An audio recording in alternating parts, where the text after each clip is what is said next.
Discurso de ódio e liberdade de expressão, uma linha tênue que precisa ser discutida. Um bate-papo sobre bullying com a professora e psicóloga Luciana Castro. E o olhar de quem dedica parte do seu tempo sendo voluntário. E uma escritora que é sucesso em todo o país com mais de 1 milhão de livros vendidos. Tudo isso você confere no programa de hoje.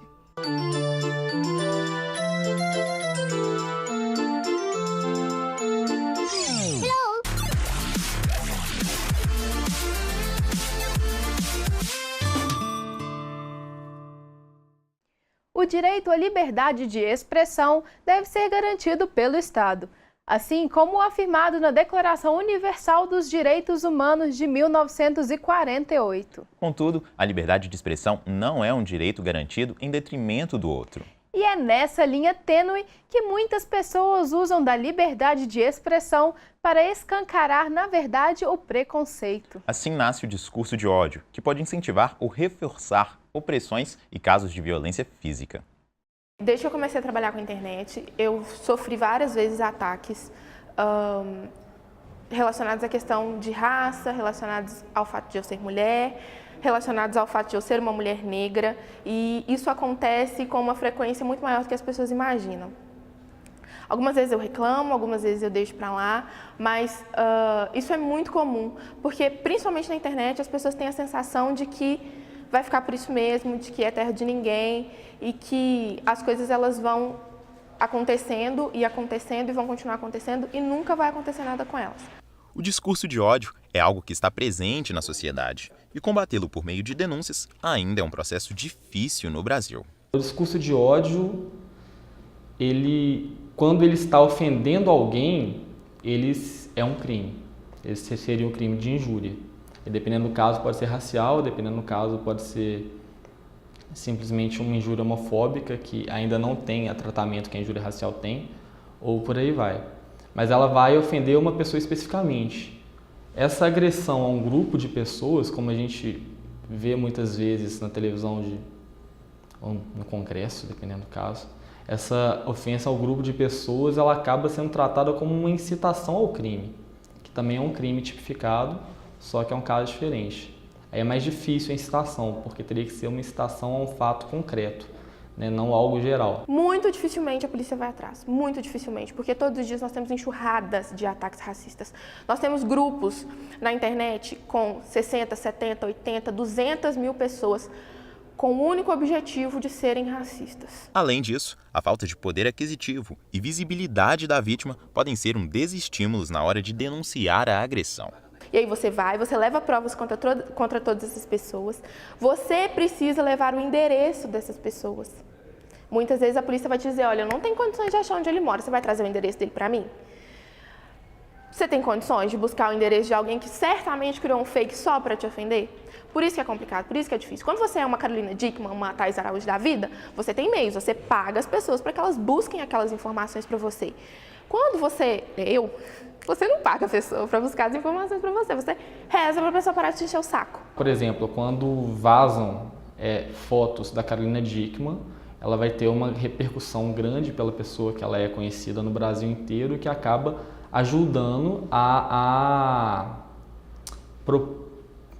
aprovar leis que combatem isso. Isso aconteceu também no homicídio da filha da Glória Pérez, há um tempo, que transformou o homicídio qualificado num crime hediondo. Até então, o homicídio qualificado não era um crime hediondo. Então, como é uma pessoa famosa, uma pessoa com grande espaço na mídia, acaba acelerando o processo. Se por um lado, grupos estão se articulando para disseminar o ódio, por outro, existem pessoas que não toleram essas atitudes. Um exemplo disso é o caso da filha dos atores Bruno Galhaço e Giovanni Eubank, que foi mais uma vítima de racismo na internet. Titi, que tem apenas 2 anos de idade, foi xingada por um internauta e rapidamente defendida por uma legião de fãs. Além disso, os pais da garota fizeram denúncia na delegacia. Outro caso que ganhou destaque nacional foi o do cantor Biel, que ao fazer uma série de comentários preconceituosos, foi obrigado a interromper a carreira devido ao grande número de críticas recebidas. Algumas pessoas justificam os atos agressivos como direito à liberdade de expressão, mas é preciso ficar atento à distinção desses dois termos. O discurso de ódio, ele fere à sociedade democrática. Ele não é algo que pode significar liberdade de expressão, não é? Na medida em que você tem qualquer tipo de discurso que vá incitar a violência, ele não é liberdade de expressão, não é o uso desse direito democrático. O discurso de ódio, na verdade, ele não é simplesmente qualquer opinião pessoal que a pessoa vá dar. O discurso de ódio, ela vai ofender alguém.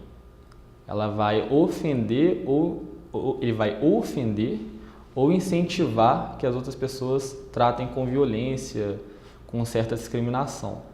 A liberdade de expressão, ela não vai abranger isso. Por quê? A liberdade de expressão, ela é uma garantia que existe na Constituição para todo Estado democrático que se preze deveria garantir a liberdade de expressão. O nosso garante. O artigo 5º garante a liberdade de expressão. Só que nenhum direito fundamental ele é absoluto, nem o direito à vida.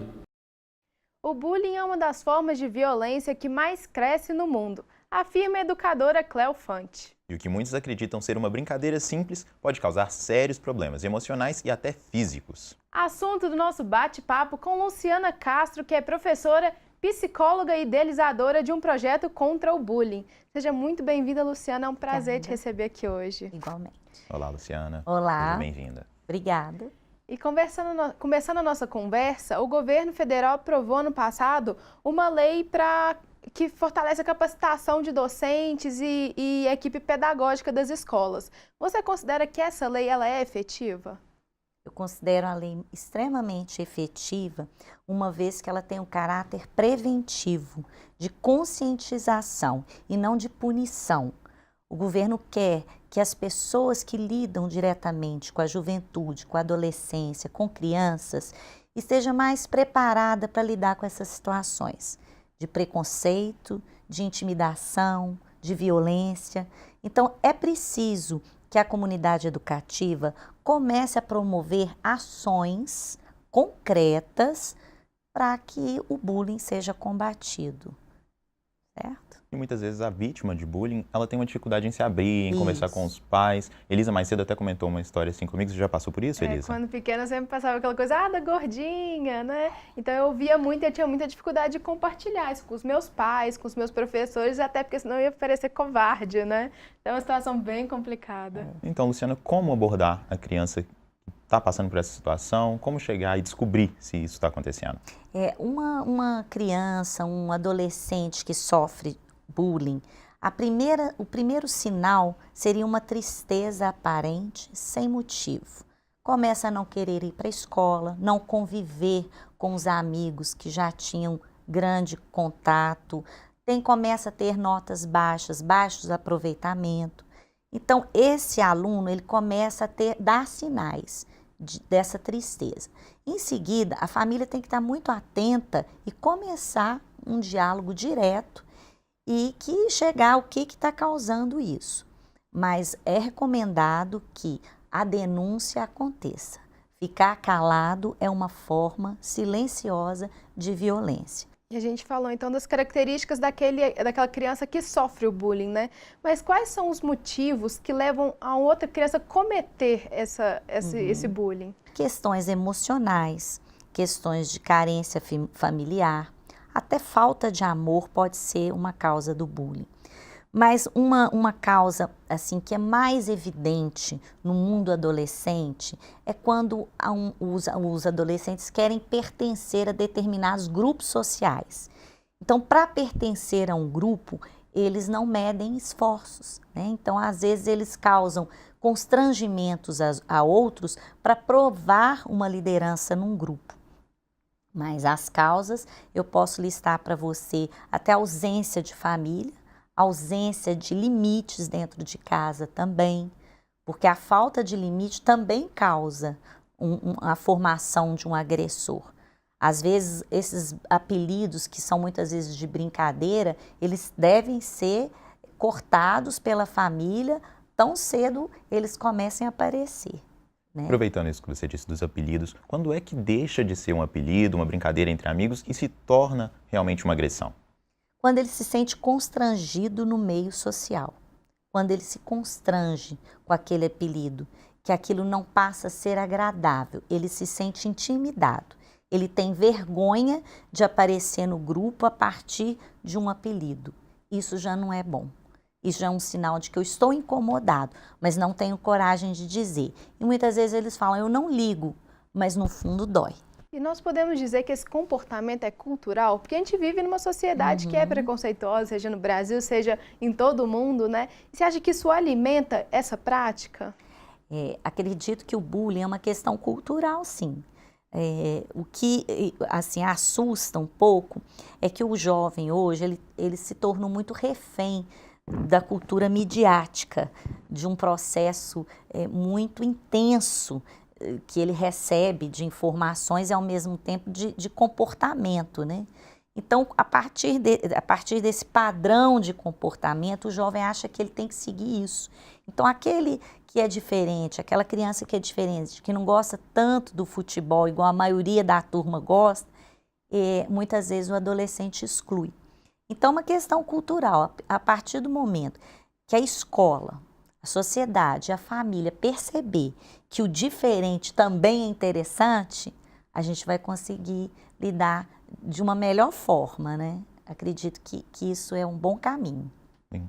E para finalizar, Luciana, você poderia comentar um pouco do seu projeto Chuva de Amigos, como é que ele funciona no combate ao bullying? O projeto Chuva de Amigos, ele é uma simbologia que a gente trouxe sobre o guarda-chuva, numa visão mais poética.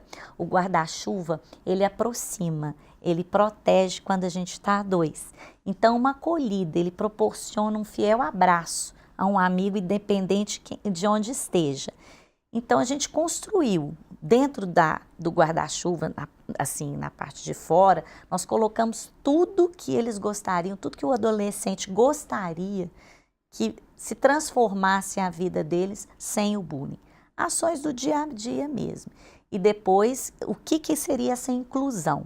A gente, inclusive, vai lembrar que quando se decora um guarda-chuva, não se gasta papel, que é uma preocupação também. Então, a gente criou essa chuva e colocamos retratos, frases, mensagens, objetos do mundo adolescente, e a gente construiu um corredor de guarda-chuvas dentro da escola e que trouxe uma harmonia muito grande na culminância do nosso projeto. Tá? Que legal. E foi muito interessante porque os adolescentes viam o seu guarda-chuva e lembravam das situações que eles tiveram que construir o guarda-chuva dentro da escola, que é outra ação concreta, fazer com que esse adolescente conviva, trabalhe em grupo. E aí, no dia a dia, eles passavam todo dia debaixo do guarda-chuva. São estratégias, né, para o aluno se sentir mais envolvido, e fica chamada de atenção para os pais lindo, também, né? Porque tanto aquele que sofre quanto o que realiza está precisando de ajuda, né? Isso mesmo. Então, muito obrigada, agradecemos pela entrevista. Obrigado, Luciana. Foi bem esclarecedora, né? Contribuiu muito. Obrigada, gente. Agora é momento de fazermos uma pequena pausa, mas já já estaremos de volta com outras novidades.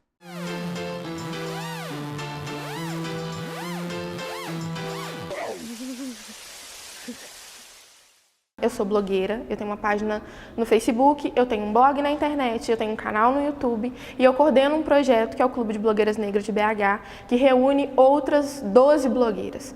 Então, acaba que somatiza. Os ataques que deveriam vir só para mim ou só para uma das meninas, quando eles descobrem que há um coletivo por trás e eu acabo respondendo por esse coletivo, então eu acabo tomando de todos os lados.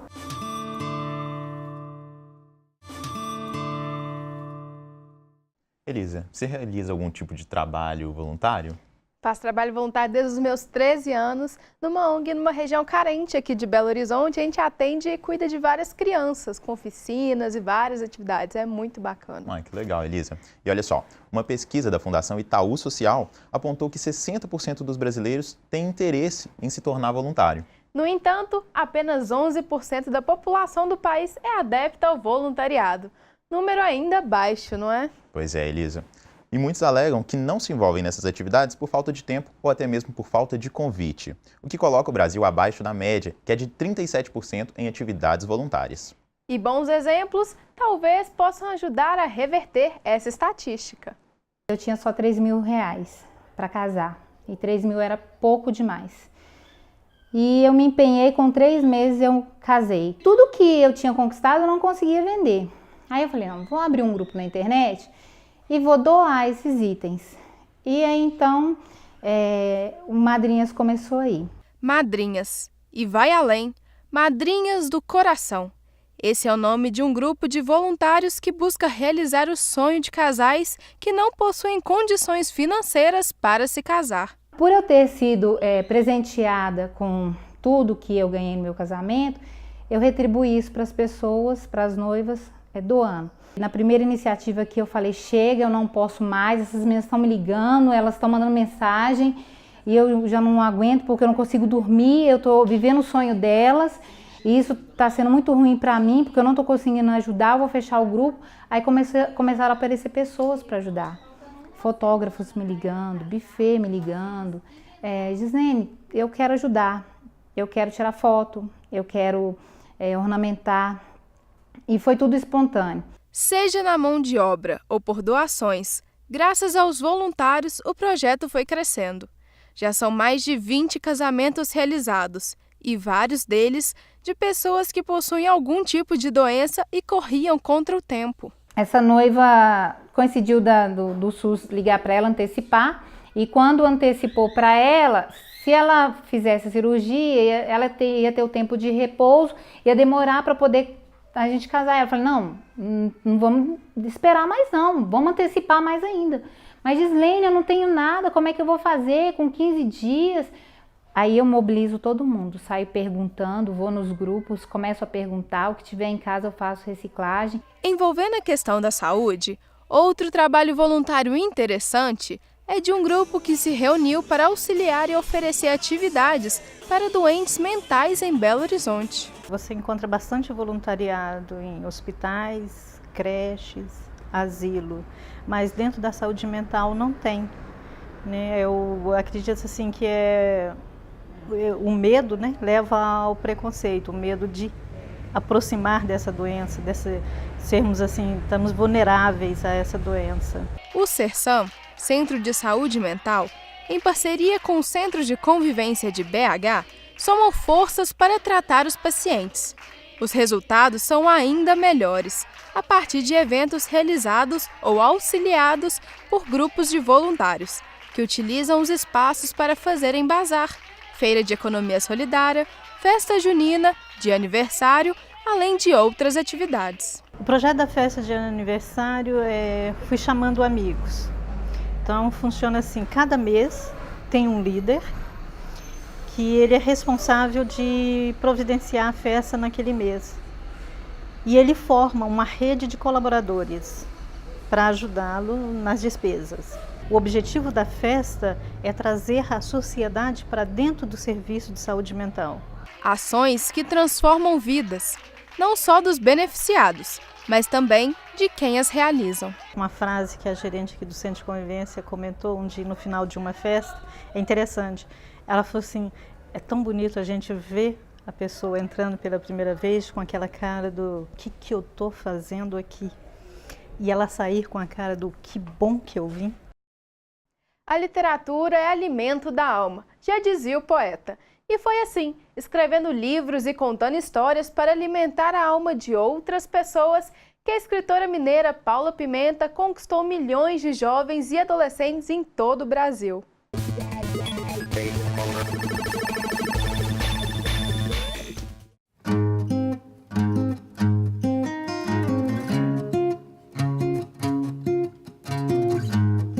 Meu nome é Paula Pimenta, eu sou escritora e eu tenho 41 anos. Eu comecei a escrever acho que ainda criança, porque minhas redações no colégio eram muito elogiadas. Eu fazia versinhos para minha família assim, com 6 anos. Eu aprendi a escrever e já saí fazendo poeminhas. Minha avó outro dia apareceu com um poeminha que eu escrevi para ela, bem pequenininha mesmo. Foi com meu primeiro romance, que foi fazendo meu filme, que eu escrevi em 2005, mas ele foi publicado em 2008. Que eu descobri que eu queria ser escritora pro resto da vida. Já ultrapassei a marca de 1.200.000 livros vendidos. E isso para mim é completamente surpreendente, porque quando eu comecei a escrever eu achava que só as minhas amigas é que iam gostar, lembrando da adolescência da gente. Eu não imaginava que eu ia atingir os adolescentes de hoje, né? Então, no começo eu vibrava a cada livro vendido e aí começou uma bola de neve mesmo. eu jamais imaginava que isso ia acontecer na minha vida. Eu acho que a identificação que os leitores têm com os meus livros, que faz com que os livros sejam tão aceitos.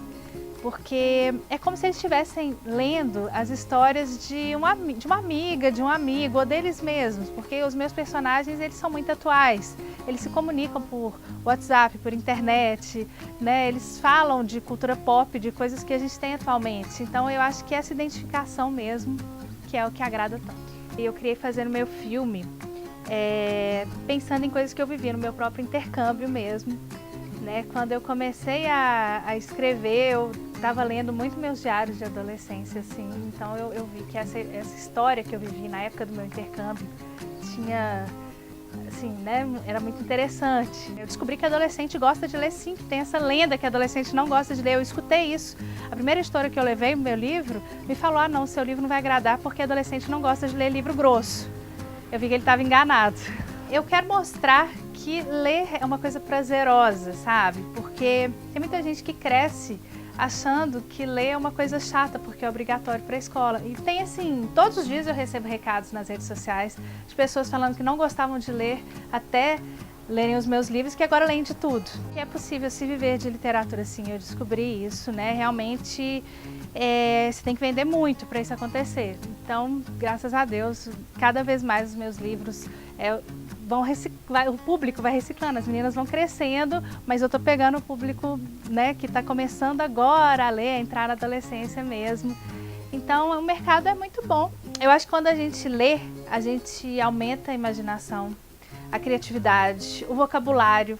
Então, eu acho que o impacto que eu quero causar é isso, fazer com que as pessoas cresçam mais, né, como indivíduos mesmo, através disso, através do hábito, pela leitura, porque isso aí modifica a vida da gente inteira para melhor.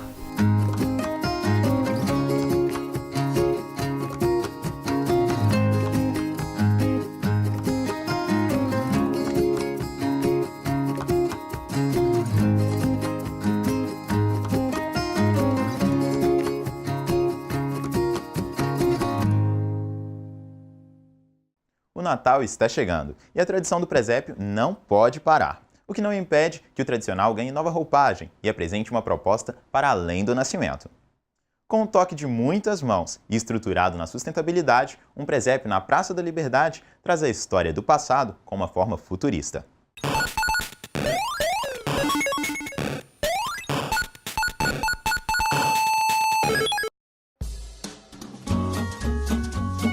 Bate o sino pequenino, sino de Belém, já nasceu Deus menino para o nosso bem. E por aí vai. É assim que a cada ano replicamos o Natal e desejamos um próspero ano novo.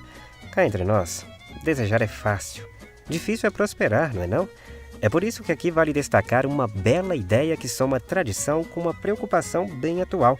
O presépio feito com material reciclável, localizado na Casa Fiat de Cultura na Praça da Liberdade. 3.600 caixinhas de leite e suco para dar forma aos personagens e também à consciência, que parece adormecida mesmo diante dos repiques dos sinos, não os natalinos. É uma data muito importante que se inicia, né, uma nova civilização que precisa de novos hábitos, de novas atitudes, né, de novos costumes para que possamos viver em paz e harmonia, não só com a fé, com a religião, mas principalmente com a natureza. Várias mãos trabalhando para, além da fé cristã, despertar quem parece inabalável. E para tanto vale tudo. Vale reis magos astronautas, por que não? Afinal, numa era em que nos preocupamos tanto com outros planetas, colocá-los aqui pode atrair o olhar para a Terra, que tem gritado por socorro faz tempo. Vale investir em material, digamos, galáctico, viajar no espaço, mas com os pés no chão. Neste chão, de um planeta que já produz 1,4 bilhão de toneladas de lixo por ano, o que deve dobrar até 2025. Tá difícil prosperar, hein? A gente percebe muita consciência, mas pouca atitude. E é preciso fazer uma nova cadeia. Catador, os órgãos de limpeza pública e o cidadão, fazendo uma perfeita harmonia, né, de ida e de volta desses materiais. Tudo bem que Natal é uma época de luz, de festa, de alegria, mas eu quero que os meus netos possam curtir isso também. Você não? É isso que essa turma também quer. E estão fazendo por onde? A habilidade das mãos soma-se às mentes mais atentas, em que a arte é capaz de aliviar um pouco a preocupação, porque não basta eu só jogar e o outro transformar. É preciso que reciclemos tudo, nossos hábitos, inclusive. E a nossa tentativa aqui, junto com o presépio, é tentar essa sensibilização, aliando fé, tradição, a modernidade e novas ações e novos costumes. Menino Jesus, o trabalho por aqui tá bonito, mas tá difícil. Enquanto a sua manjedoura não fica pronta, bem que podíamos partir para o nascimento de outras ideias como essa, de dar forma ao futuro para alertar o presente, não o presente de Natal. Esse certamente não vai faltar. Digo o presente do tempo. Enfim, pronto. Para quem só quer admirar o presépio, lembre-se que por trás dele houve o trabalho de muitos voluntários, anônimos, que já deixaram a contribuição deles para salvar o planeta. E você, quer um Feliz Natal? Fica aí a dica.